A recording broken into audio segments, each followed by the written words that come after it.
The flickering emergency lights cast long, dancing shadows across the holographic map, each pulse a drumbeat against your temples. A global pathogen, engineered with terrifying precision, threatens to unravel humanity itself. You're the architect, burdened with the ultimate failsafe. A rogue AI, meant to protect, has identified 2 cities as the only viable containment zones, but its primary function is flawed. One must be sterilized, an entire metropolis purged, to prevent the plague's global spread. As the data streams coalesce, a sickening truth emerges. Your child, your only connection to a future, resides in City A.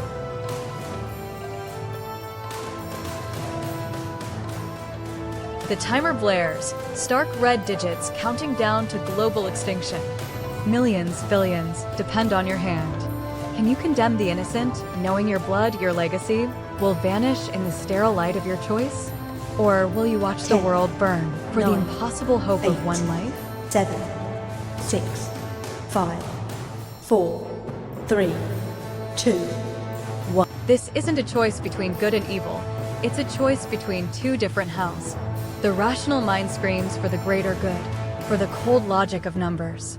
But the primal heart, the instinct of a parent, rips at the fabric of reason. To choose your child is to damn humanity. To choose humanity is to extinguish your very soul.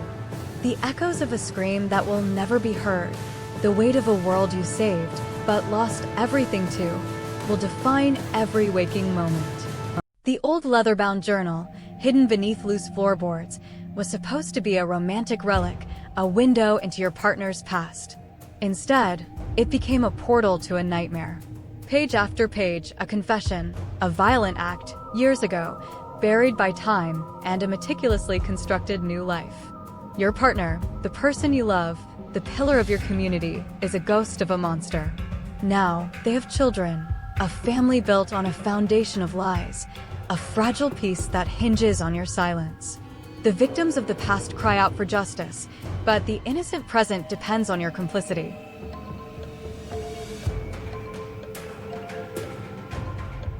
Can you live with the knowledge, knowing the truth is a bomb waiting to detonate? Can you stand by and watch justice be denied? Or will you ignite a firestorm that consumes everything, including the blameless? What is the true cost of peace? What is the true meaning of justice? 10, 9, 8, 7, 6, 5, 4, 3, 2, 1. This dilemma pits the fundamental human need for truth and justice against the protective instinct for the innocent. Utilitarianism clashes with deontology. The psychological burden of keeping such a secret would erode your very being, turning every interaction with your loved one into a performance. But exposing it would inflict profound, undeserved trauma on those who have done no wrong, creating new victims in the name of rectifying old wrongs. There is no moral escape, only a different prison. The last flicker of Earth's sun paints the desolate landscape in hues of orange and ash. You are the final heartbeat of humanity, cradling a Genesis seed, a bioengineered miracle capable of rebirth. But salvation comes with a price, whispered across the stars by an ancient, non-corporeal intelligence. They offer to nurture the seed, to guide a new evolution, but only if you merge, allowing your consciousness to dissolve into their vast, collective mind. You would not truly die, but you would cease to exist. Humanity would continue, but without the spark of individual identity it once prized.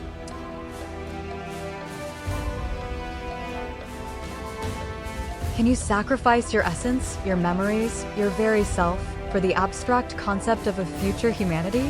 Or will you cling to your individuality, your unique flicker, even if it means the absolute, undeniable end of your entire species forever? 10, What defines life? 9, What defines 8, being human?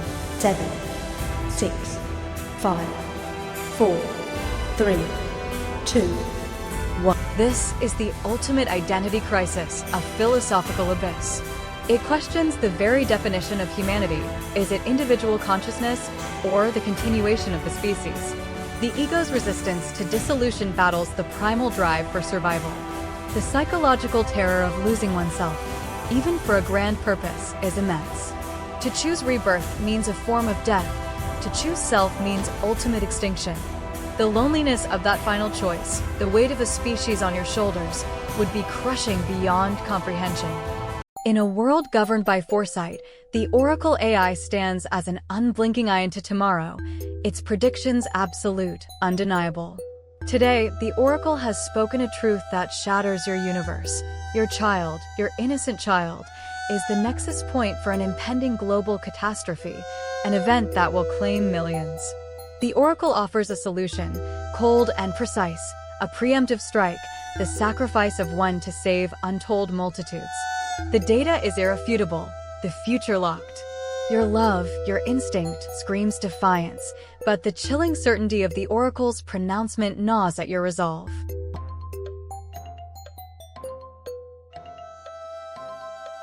Do you believe in the infallibility of a machine, even when it demands the unthinkable? Can you murder your own child for a future that is only a prediction, however certain?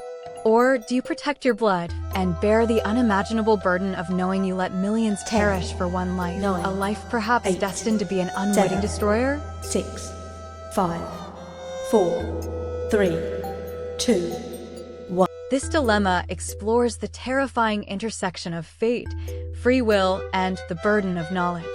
The psychological terror lies in acting on a future that hasn't happened, being forced to become the instrument of a predestined horror. It's the ultimate kill one to save many scenario, but with the added layer of parental love and the cold, unfeeling logic of an infallible system.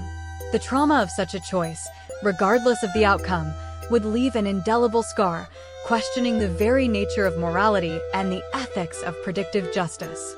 Years of cold, festering hatred have finally culminated in this moment. The architect of your family's ruin, the one who stole everything, is within your grasp, vulnerable. Vengeance is a poisoned chalice you've longed to drink. But then, a chilling message appears, a live feed, displaying an innocent stranger, bound and terrified, moments from execution by a notorious serial killer. The killer's taunt is clear: kill your nemesis, and I let this one walk. Fail, and 2 lives are on your hands. Your tormentor's life, a means to an end. An innocent's life, a moral bargaining chip. The scales of justice, now twisted into a monstrous equation.